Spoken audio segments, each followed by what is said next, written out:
السلام علیکم۔ Daily golf Urdu میں خوش آمدید۔ نائب صدر کا وفاقی کابینہ میں رد و بدل کا اعلان۔ متحدہ عرب امارات کے صدر عزت مآب شیخ محمد بن زاید آل نہیان سے مشاورت کے بعد متحدہ عرب امارات کے نائب صدر، وزیر اعظم اور دبئی کے حکمران عزت مآب شیخ محمد بن راشد ال مکتوم نے وفاقی کابینہ میں رد و بدل کا اعلان کیا ہے۔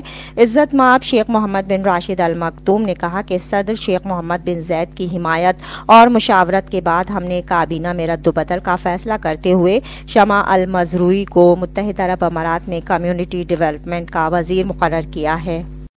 عزت مآب شیخ محمد بن راشد نے کہا کہ ہم یہ بھی اعلان کرتے ہیں کہ سالم بن خالد القاسمی کو ثقافت اور نوجوانوں کا وزیر مقرر کیا گیا ہے۔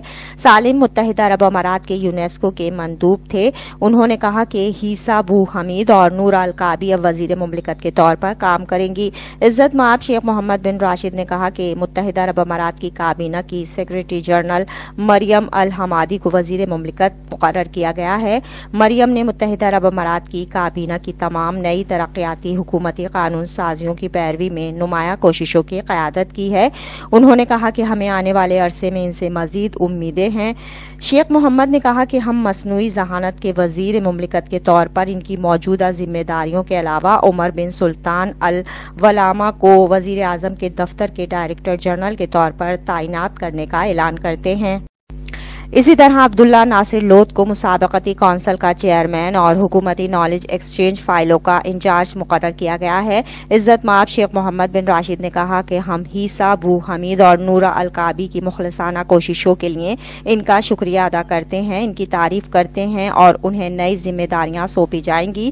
انہوں نے کہا کہ ہم نئے وزراء کو ان کے کاموں میں کامیابی کی دعا کرتے ہیں۔ ان کا کہنا ہے کہ ہم متحدہ عرب امارات کے خوبصورت مستقبل کے بارے میں ہمیشہ پر امید ہیں۔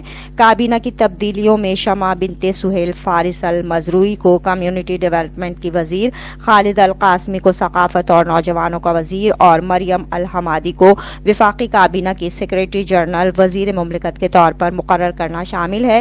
ان تبدیلیوں میں وزیر اعظم کے دفتر کے ڈائریکٹر جنرل کے طور پر عمر بن سلطان الولامہ کی تقرری بھی شامل ہے اور ان کی موجودہ ذمہ داریوں کے علاوہ وزیر مملکت برائے مصنوعی ذہانت، ڈیجیٹل اکانومی اور ریموٹ ورک ایپلیکیشنز اور عبداللہ ناصر لوت مسابقتی کونسل کے چیئرمین اور حکومتی نالج ایکسچینج فائلوں کے انچارج بھی شامل ہیں۔